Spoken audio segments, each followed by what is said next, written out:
이제 26주까지 지금은 또 보도록 하겠습니다.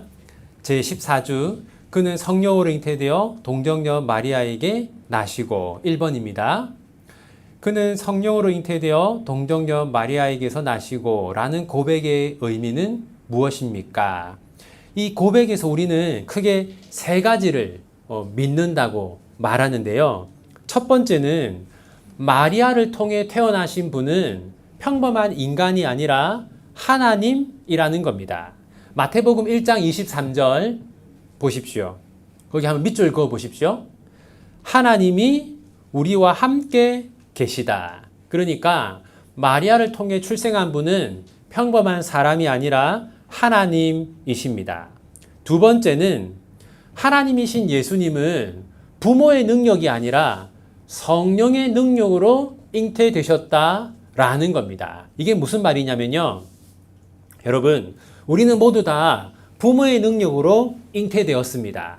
그림을 보시면, 자, 우리는 저런 식으로 이제 어머니의 자궁 속에서 아버지의 정자와 또 어머니의 난자가 만나고 결합되어서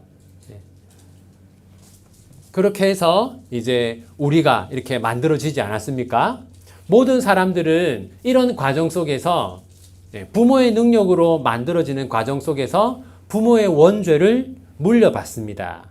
그런데 예수님은 아버지 요셉, 어머니 마리아의 능력이 아니라 어머니, 육신의 어머니 아버지와는 아무 상관없이 성령의 능력으로 잉태되셨습니다. 세 번째는 예수님은 마리아의 몸 속에서 사람의 몸과 마음을 취하셨다라는 겁니다. 누가복음 1장 42절 보십시오. 여기 보시면 밑줄 그어 보세요. 내 태중의 아이라고 말하지 않습니까? 예수님은 성령의 능력으로 잉태되셨지만 곧바로 출생하신 것이 아니라 우리와 똑같은 기간 동안 육신의 어머니 마리아의 몸속에 계셨어요. 육신의 어머니 마리아의 뱃속에 계시면서 마리아로부터 사람의 몸과 사람의 마음을 취하셨습니다. 2번, 예수님의 거룩한 잉태와 탄생은 우리에게 어떤 위로를 줍니까? 시편 32편 1절 우리 함께 읽겠습니다. 허물의 사함을 받고 자신의 죄가 가려진 자는 복이 있도다. 여러분, 우리는 죄가 가려졌다라고 말하지 않습니까? 예수님이 우리의 죄를 가려주셨죠. 만약 예수님에게 죄가 조금이라도 있었다면 예수님은 우리의 죄를 가려주실 수가 없습니다. 만약 예수님이 요셉과 마리아로부터 죄를 물려받았다면, 그렇다면 우리와 똑같이 원죄를 가지셨다면 우리와 똑같은 죄인이 되고 우리의 죄를 가려줄 수가 없었겠죠. 그런데 예수님은 부모의 능력이 아니라 성령의 능력으로 잉태되셨기 때문에 죄가 하나도 없으시고 우리의 죄를 가려주실 수가 있습니다. 넘어가겠습니다. 35문, 36문입니다. 35문, 그는 성령으로 잉태되어 동정녀 마리아에게서 나시고 라는 고백의 의미는 무엇입니까? 하나님 예수님이 성령의 능력으로 잉태되어 처녀 마리아에게서 출생하셨다는 뜻입니다. 36문, 예수님의 거룩한 잉태와 탄생은 우리에게 어떤 위로를 줍니까? 예수님은 죄가 하나도 없으시고 하나님 앞에서 우리의 모든 죄를 가려주십니다. 15주로 가겠습니다. 본디오 빌라도에게 고난을 받아 십자가에 못 박혀 죽으시고 입니다. 1번, 본디오 빌라도에게 고난을 받아 라는 고백의 의미는 무엇입니까? 이사야 53장 4절 보십시오. 여기 고난을 당한다 한번 밑줄 그어 보십시오. 이것은 예수님이 이 땅에서 사는 내내 고난을 당하게 될 것을 예언한 말씀입니다. 이 말씀처럼 예수님은 이 땅에 사는 내내 고난을 당하셨고, 그리고 예수님이 특히 고난을 당하신 시기가 있습니다. 그게 언제냐면 빌라도에게 재판을 받으시던 바로 그때입니다. 예수님은 생의 마지막 시기에 특히 고난을 당하셨습니다. 2번, 예수님이 재판관 본디오 빌라도에게 고난을 받으신 이유는 무엇입니까? 여러분, 예수님이 죄가 있어서 본디오 빌라도에게 재판을 받으시고 고난을 당하셨을까요? 아닙니다. 요한복음 18장 38절 보십시오.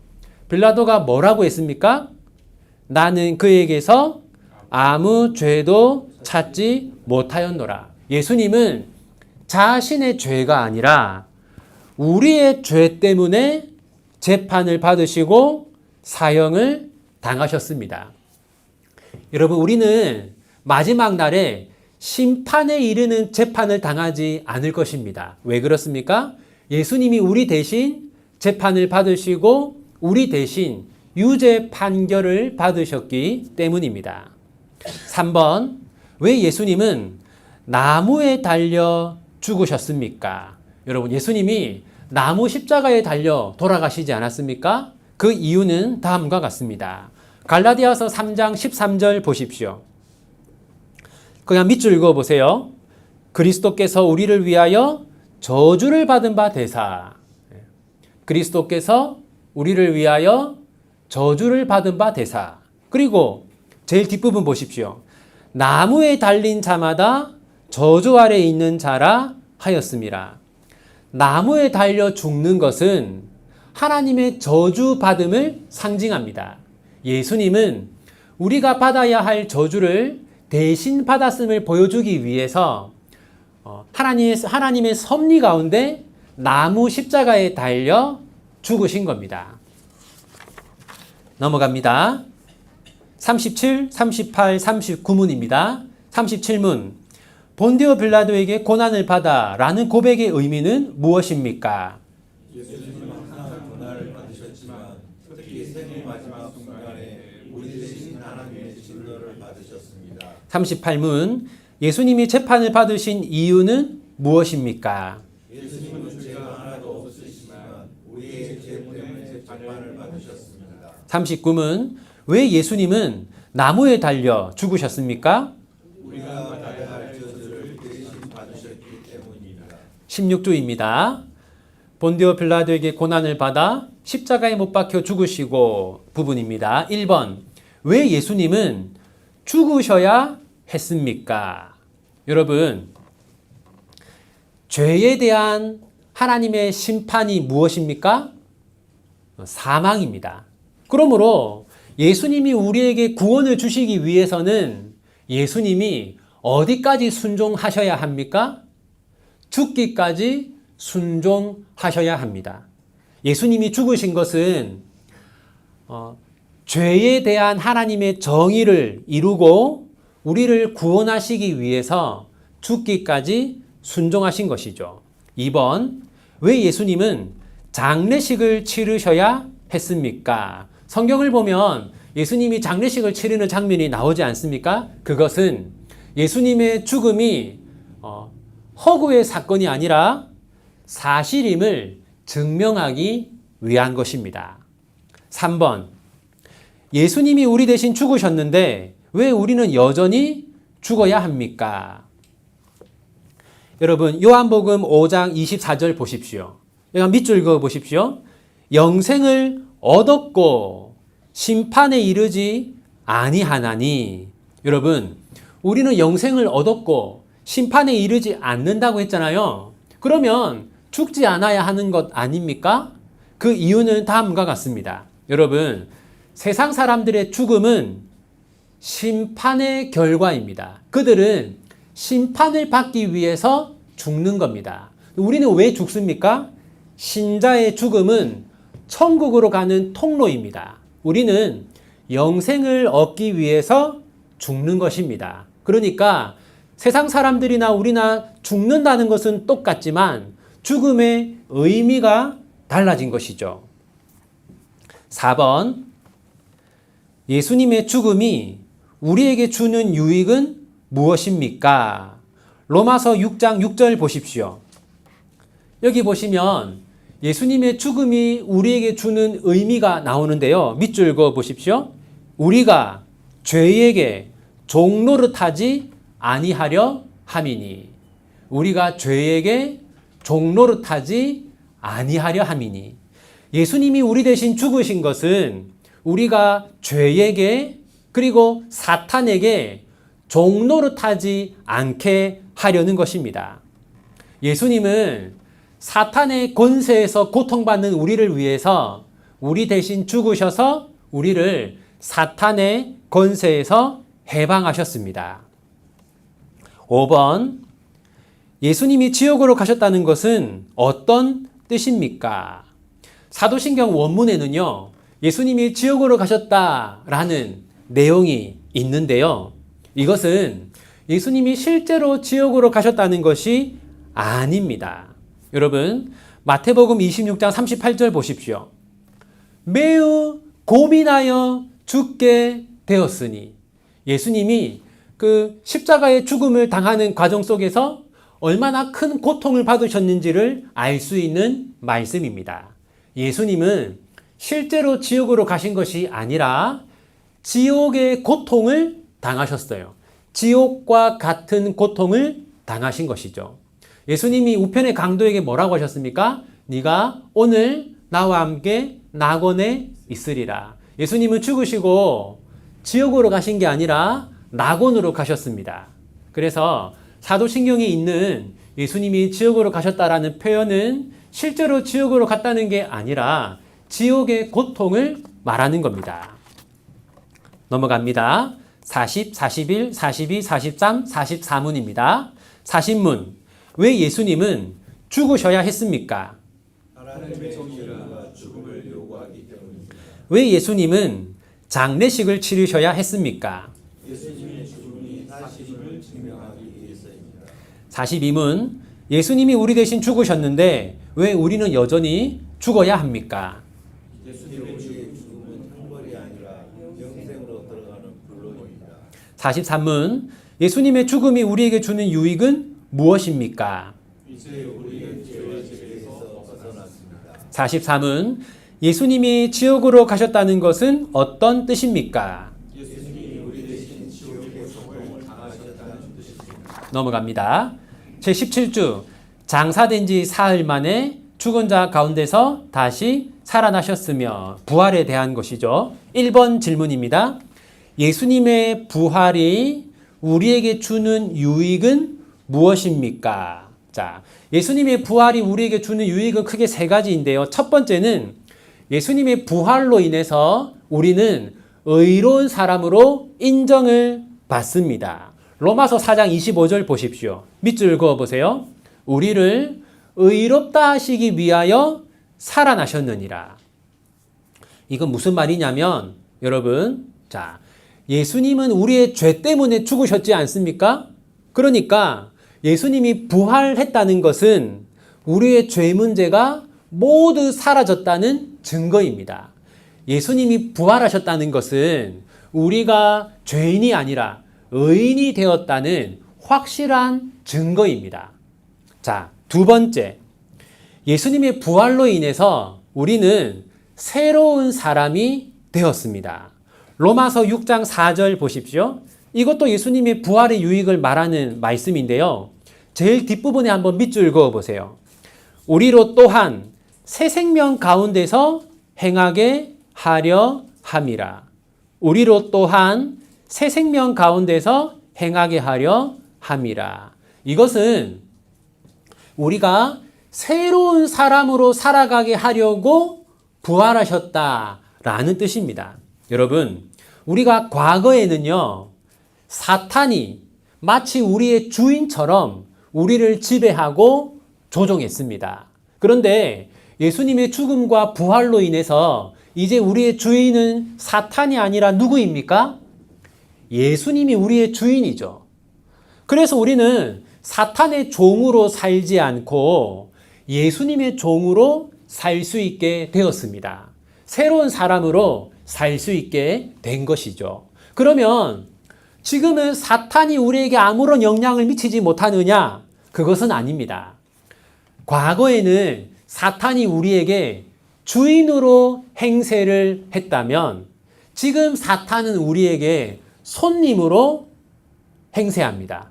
그러니까 우리가 성령으로 충만하고 은혜 가운데 거할 때에는 얼마든지 문을 닫고 우리가 사탄에게 지배당하지 않을 수가 있는 것이죠.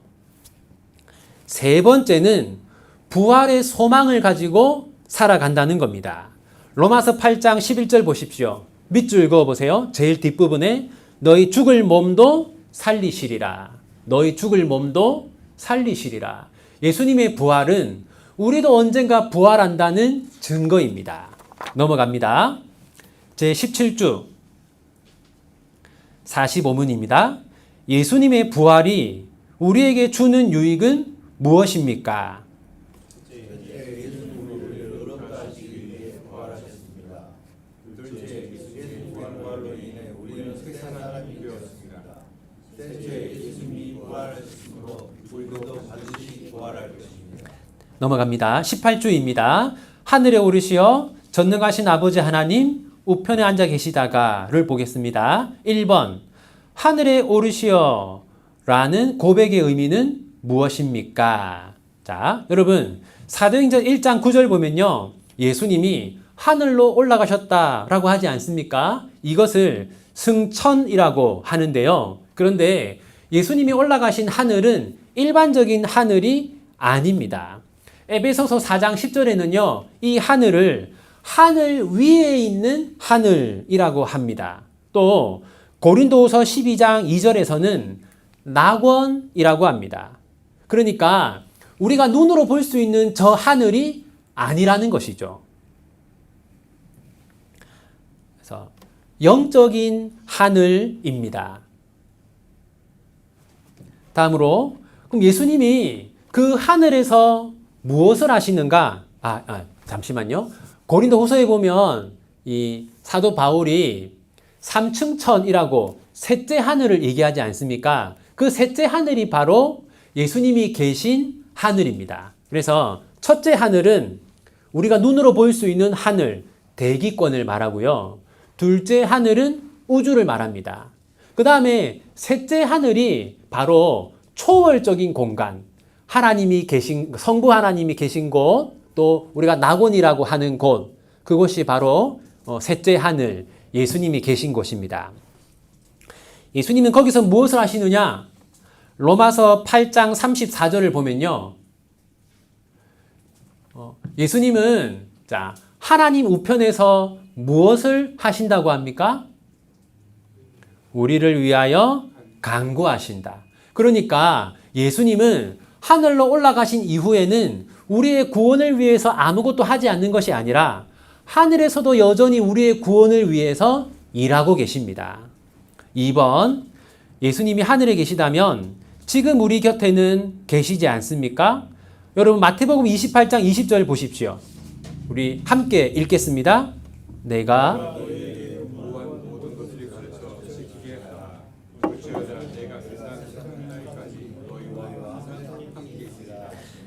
예수님은 세상 끝날까지 우리와 항상 함께 하신다고 약속하셨습니다. 그런데 예수님은 또 하늘로 올라가셨다고 하지 않습니까? 이것은요, 예수님은 하나님이면서 동시에 사람이시죠. 신성과 인성을 함께 가지고 있습니다.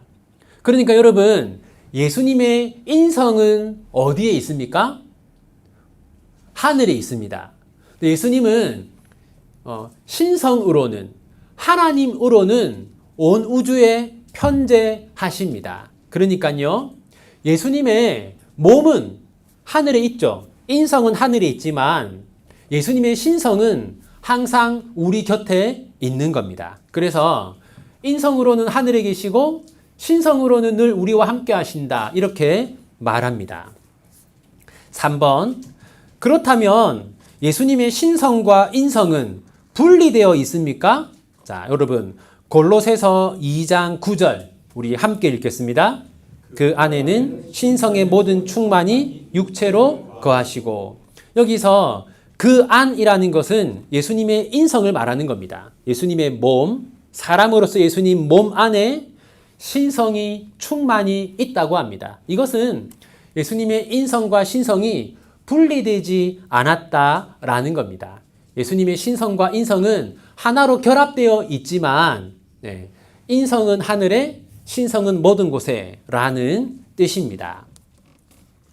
4번 예수님의 승천이 우리에게 주는 유익은 무엇입니까? 요한복음 17장 24절 한번 밑줄 그어 보십시오. 아버지여 내게 주신 자도 나 있는 곳에 나와 함께 있어. 예수님이 승천하신 것을 볼 때 우리도 언젠가 죽음 이후에 저 하늘로 갈 것을 확실하게 믿을 수가 있습니다. 넘어가겠습니다. 46, 47, 48, 49문 보겠습니다. 46문 하늘에 오르시어 라는 고백의 의미는 무엇입니까? 예수님은 우리의 구원을 위해 하늘에 계십니다. 47문 예수님이 하늘에 계시다면 지금 우리 곁에는 계시지 않습니까?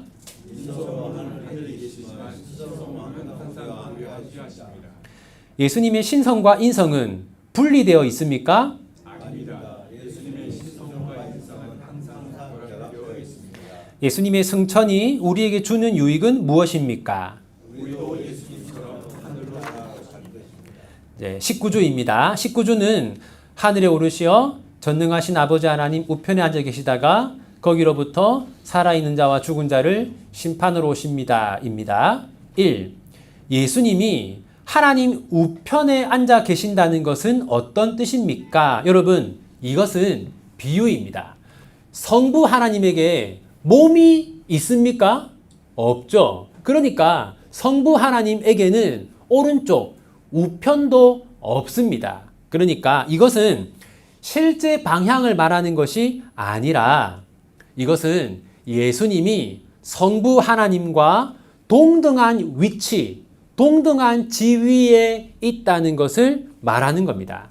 예수님은 성부 하나님과 동등한 지위에서 온 세상을 다스리고 계신다라는 뜻입니다. 그래서요, 에베소서 1장 20절에서 22절 보십시오. 거기 한번 밑줄 그어 보세요.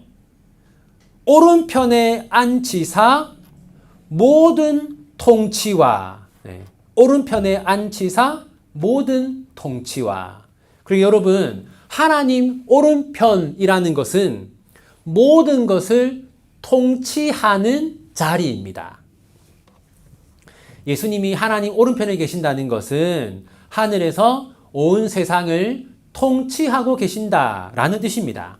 2번 예수님의 통치가 우리에게 주는 유익은 무엇입니까? 여러분, 예수님이 하늘에서 온 세상을 다스릴 때 그 통치의 목적은 무엇이겠습니까?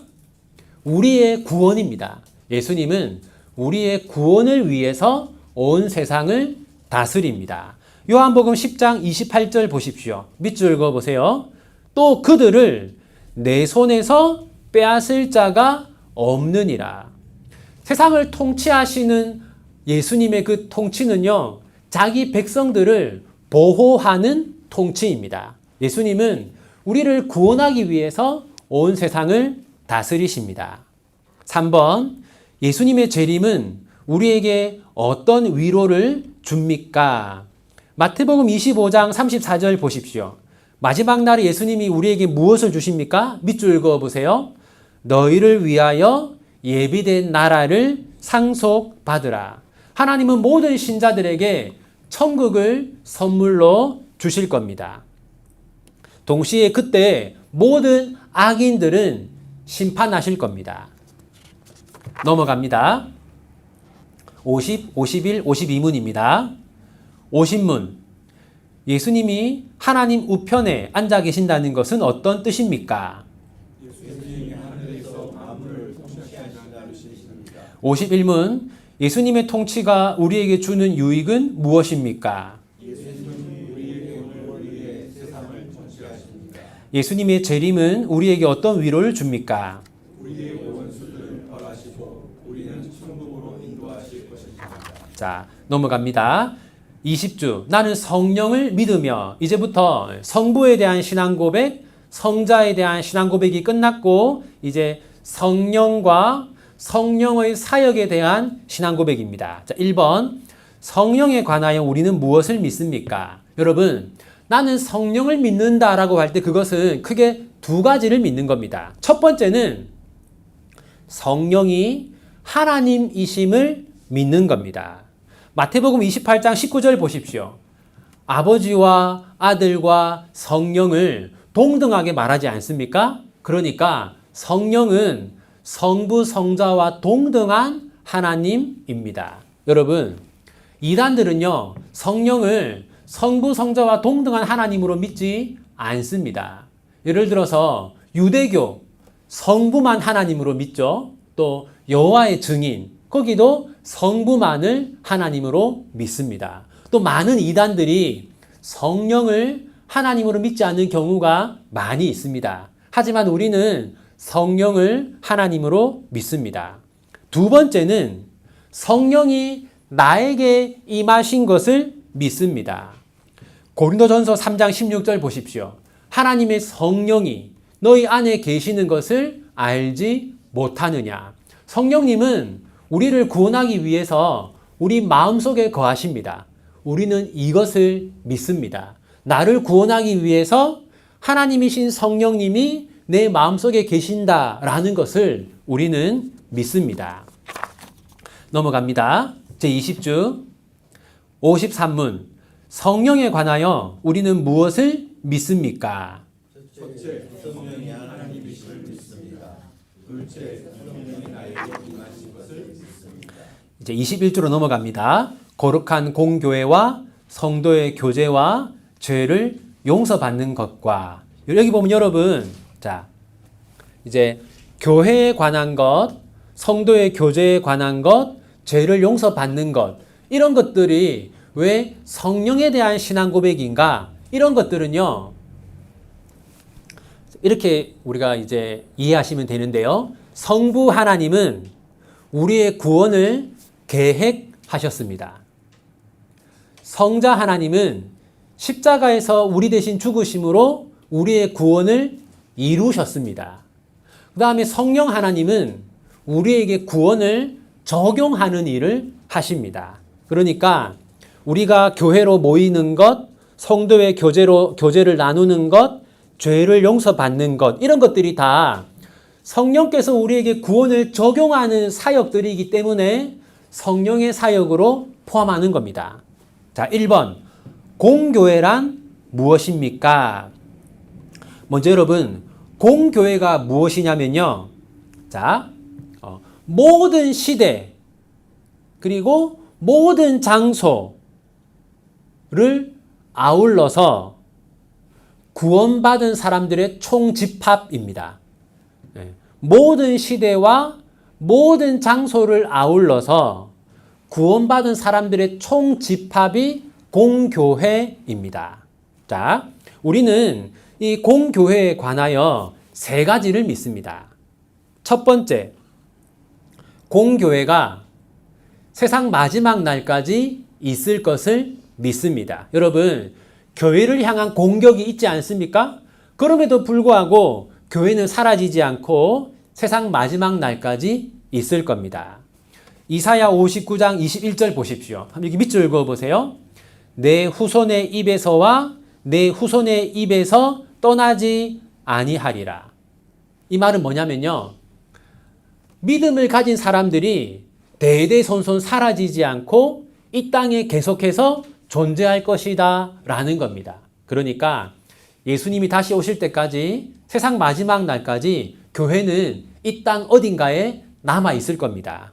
두 번째, 교회가 온 천하에 세워질 것을 믿습니다.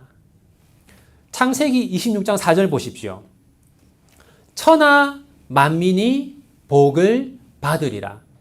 일부 국가와 일부 민족만이 아니라 천하 만민이 구원의 복을 받는다고 했어요. 그러니까 교회는 온 세상에 세워지게 될 것입니다. 세 번째는 내가 공교회의 지체임을 믿습니다. 요한복음 10장 28절 보십시오. 내가 그들에게 영생을 준다라고 예수님이 약속하셨죠. 우리들은 영생을 선물로 받은 공교회의 일원입니다. 그러니까 우리가 거룩한 공교회를 믿는다. 그러니까 교회를 믿는다라고 고백할 때 그 믿음 속에는 세 가지가 포함된 거죠.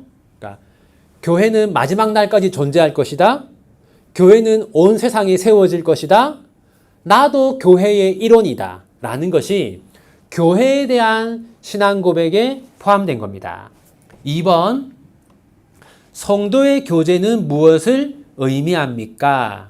여러분, 세상 사람들도 함께 모이지 않습니까? 그런데 세상 사람들은 무엇을 위해서 모입니까? 세상 사람들은 어떤 이익을 위해서 모이거나 재미를 위해서 모이거나 하지 않습니까? 그렇다면 우리 구원받은 성도들은 무엇을 위해서 모일까요? 빌립보서 2장 4절 보십시오. 우리 함께 읽겠습니다. 각각 자기를 돌볼 뿐더러 또한 각각 다른 사람들의 일을 돌보아 나의 기쁨을 충만하게 하라. 우리 성도들은 왜 모이고 왜 교제합니까? 다른 사람을 섬기기 위해서 모이는 겁니다. 하나님께 받은 은혜를 나누어 주기 위해서 모이는 것이죠. 그러니까 세상 사람들이 모여서 교제하는 것과 우리 그리스도인들이 모여서 교제하는 것은 목적이 다른 겁니다. 성도의 교제는 하나님께 받은 사랑을 나누어 주는 것입니다. 3번, 죄를 용서받는 것에 관하여 우리는 무엇을 믿습니까? 자, 로마서 3장 23절, 24절 보십시오. 그리스도 예수 안에 있는 속량으로 말미암아. 그리스도 예수 안에 있는 속량으로 말미암아. 성경은 그리스도 예수 안에 있는 속량이라고 말합니다. 무슨 말이냐면 예수님 때문에 우리의 죄가 모두 해결되었다는 것이죠. 그러니까 죄를 용서받는 것에 관해서 우리가 믿는 것은 예수님 때문에 우리의 모든 죄가 해결되었다라는 겁니다. 넘어가겠습니다. 54, 55, 56문입니다. 53문, 거룩한 공교회에 관하여 무엇을 믿습니까? 교회는 세상 처음부터 마지막까지 모든 인류 가운데 있을 것이다. 나의 공교회가 이름을 믿습니다. 55문, 성도의 교제는 무엇을 의미합니까? 예수님의 섬김을 받은 사람들은 다른 성도를 섬겨야 합니다. 56문, 죄를 용서받는 것에 관해 당신은 무엇을 믿습니까? 하나님께서 예수님 때문에 나의 모든 죄를 용서하실 것을 믿습니다. 22주입니다. 몸의 부활과 영생을 믿습니다. 아멘입니다. 사도신경 마지막이죠. 1번, 몸의 부활은 당신에게 어떤 위로를 줍니까? 여러분, 부활이라는 것은 일반적으로 죽었다가 살아나는 것을 부활이라고 하는데요. 그런데 우리가 지금과 같은 몸, 지금과 같은 마음으로 부활한다면 부활은 우리에게 위로를 주지 않습니다. 부활이 우리에게 위로를 주는 것은 우리가 지금과는 전혀 다른 몸과 마음으로 부활하기 때문입니다.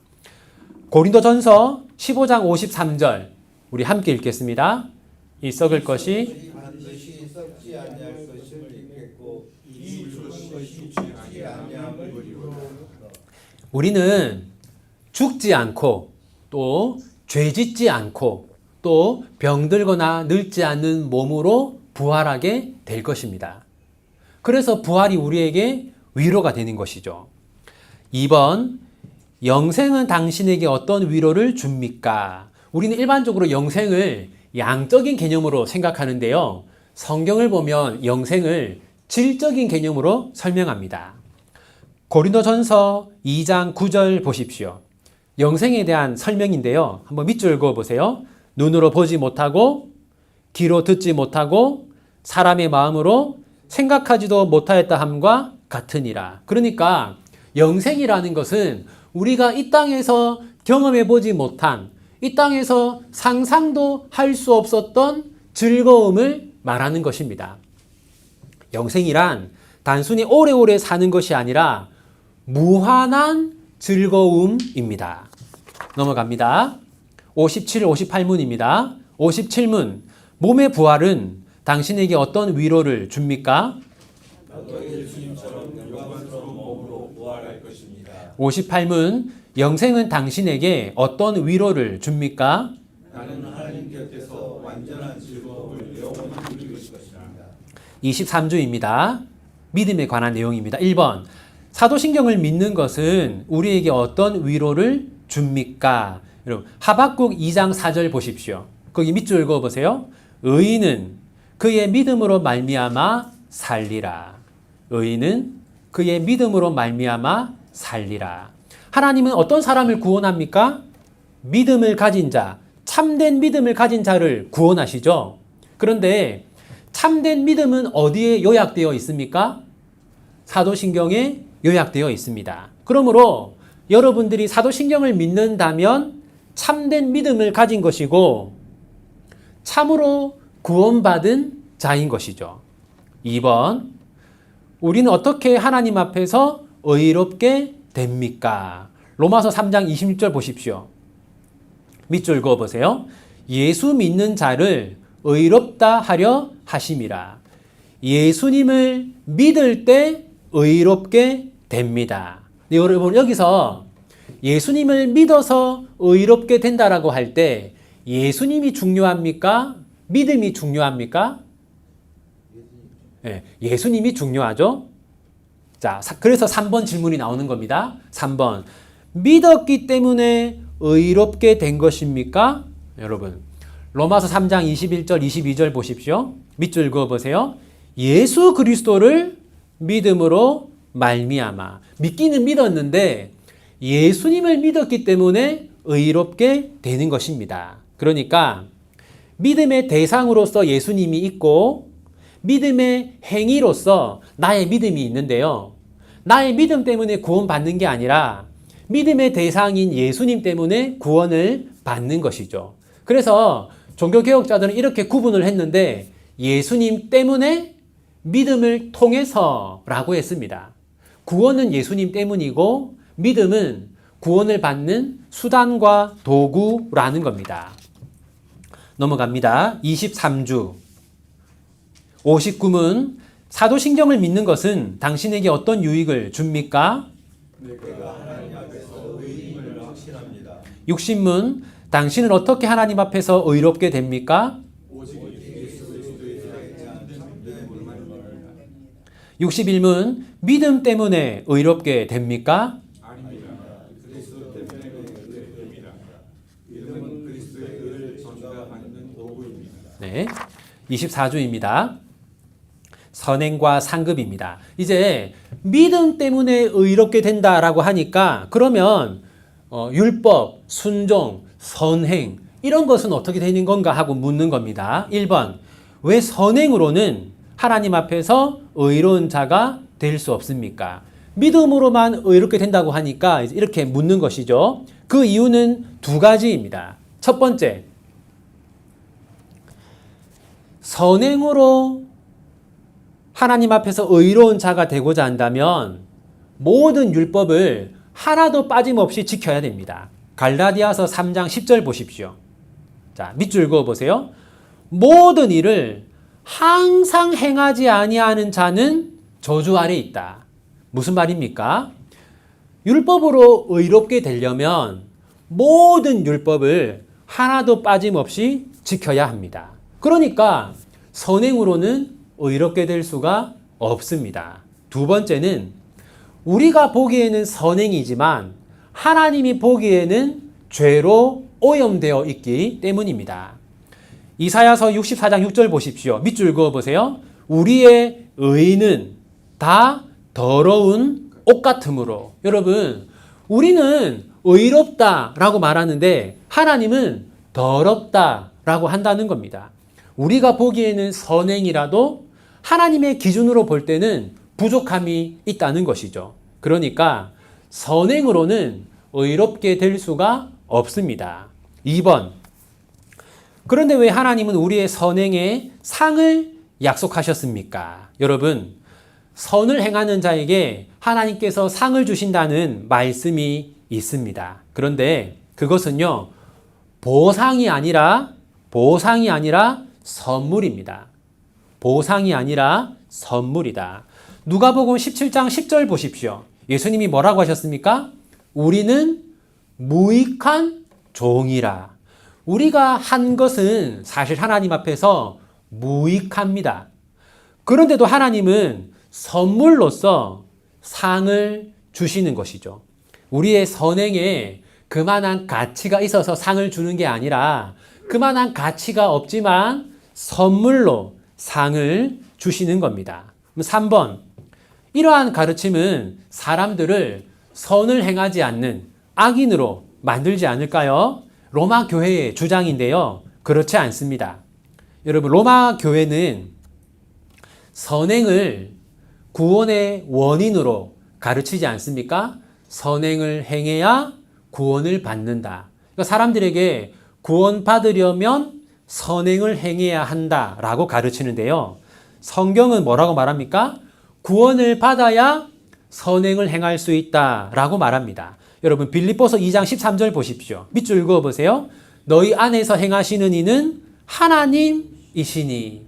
우리가 구원을 받고, 그러니까 성령님이 우리 마음에 들어오셔야만 우리가 선행을 행할 수가 있는 겁니다. 그러니까 여러분, 구원이라는 것은 성령님이 우리 마음에 오셔서 우리를 변화시키는 것을 뜻합니다. 그러므로 구원받은 사람은 반드시 선행을 행하게 되어 있습니다. 성령님이 그 사람의 마음속에서 일하기 때문이죠. 넘어갑니다. 24주입니다. 62문. 왜 선행으로는 하나님 앞에서 의로운 자가 될 수 없습니까? 63문. 그런데 왜 하나님은 우리의 선행에 상을 약속하셨습니까? 64문. 이러한 가르침은 사람들을 악하게 만들지 않습니까? 아닙니다. 예수님을 믿는 자들은 반드시 선행을 행합니다. 25주입니다. 자, 1번. 우리의 믿음은 어디서 옵니까? 여러분, 우리가 믿음으로 의롭게 되지 않았습니까? 그런데 이 믿음은 어디서 왔을까요? 고린도전서 12장 3절 보십시오. 자, 여기 보시면요. 성령으로 아니하고는 누구든지 예수를 주시라 할 수 없느니라. 그러니까 우리의 믿음은 누가 준 겁니까? 성령님이 주신 겁니다. 근데 성령님은요, 자, 말씀을 통해 믿음을 주십니다. 말씀을 통해 믿음을 주시고요. 그 다음, 성례를 통해 믿음을 강하게 하십니다. 자, 성령님은 우리의 믿음을 위해서 두 가지를 사용하는데, 말씀과 성례입니다. 말씀을 통해서는 믿음을 주시고, 성례를 통해서는 믿음을 강하게 하십니다. 그럼 2번, 성례란 무엇입니까? 창세기 17장 11절 보십시오. 여기 포피를 베어라, 할례를 말하는 건데요. 할례는 구약의 성례입니다. 근데 거기 보면 뭐라고 되어 있습니까? 언약의 표다. 그러니까 언약이라는 것은요, 쉽게 얘기하면 하나님의 은혜입니다. 언약의 표, 그러니까 하나님의 은혜를 보여준다는 거죠. 그래서 여러분, 성례는요, 복음을 보여줍니다. 그래서 표라고 합니다. 그 다음에 성례는 복음을 확실하게 깨우쳐 줍니다. 그래서 복음을 도장을 찍어 확실하게 한다라는 뜻으로 인이라고 합니다. 사진을 보면 여러분, 자, 앞에 사진 지도 한번 보여주십시오. 자, 여러분, 우리나라가 저렇게 생겼다는 것을 저 그림을 봄으로써 저 그림을 통해서 알 수 있지 않습니까? 저 지도는 우리나라가 어떻게 생겼는지를 보여주죠. 마찬가지로 성례는 복음을 보여줍니다. 그래서 표라고 합니다. 언약의 표. 그 다음에 계약을 할 때 도장을 찍어 확실하게 하지 않습니까? 그것처럼 성례가 복음을 확실하게 깨우쳐 준다라는 뜻으로 성례를 언약의 인, 복음의 인이라고 합니다. 언약의 표와 인이다. 3번, 성령님은 성례를 통해 어떤 일을 하십니까? 고린도전서 11장 26절 보십시오. 자, 이제 성찬을 통해서 무엇을 전한다고 합니까? 주의 죽으심을 전한다. 여러분, 그러니까 성례는요, 예수님의 죽음, 예수님의 십자가의 의미를 대대손손 전하는 겁니다. 4번, 예수님이 만드신 성례는 뭐냐? 두 가지입니다. 구약의 성례는요, 할례와 유월절 식사인데요. 할례와 유월절. 할례는 남자의 표피를 자르는 것이고, 유월절이 되면 유월절 식사를 하죠. 양고기를 먹지 않습니까? 그런데 이게 신약에 오면서 예수님이 바꾸셨어요. 할례를 세례로 바꾸셨고, 유월절 식사를 성찬으로 바꾸셨습니다. 그래서 이제는 할례를 행하지 않고 유월절도 지키지 않죠. 대신 세례와 성찬을 행합니다. 넘어갑니다. 65문, 우리의 믿음은 어디서 옵니까? 성령에서 옵니다. 성령님은 말씀으로 믿음을 일으키고 성례로 믿음을 강하게 합니다. 66문, 성례란 무엇입니까? 복음의 표와 인입니다. 67문, 성령님은 성례를 통해 어떤 일을 하십니까? 우리의 구원이 예수님의 십자가 됨을 알게 하십니다. 68문, 예수님이 만드신 성례는 무엇입니까? 세례와 성찬입니다. 수고하셨습니다. 3시까지 쉬었다가 다시 하겠습니다.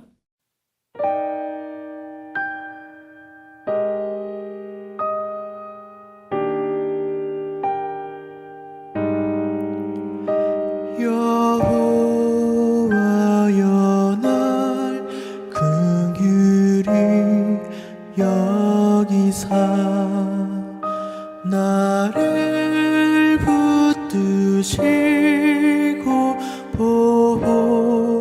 보호하소서. 원수들은 나를 종일 삼키려 교만히 치며 압제하나이다. 내가 두려워 떨리는 날에는 주를 의지하고 또 의지하리. 내가 하나님을 의지하오며 또 주의 말씀 찬송하올지라. 내가 하나님을 의지하오니 나 두려워 떨지 아니하리라. 내가 하나님을 의지하오니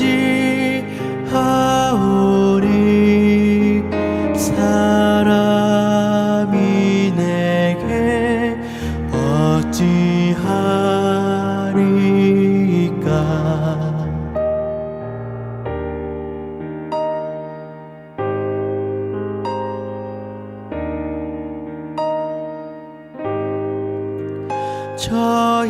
저희가 종이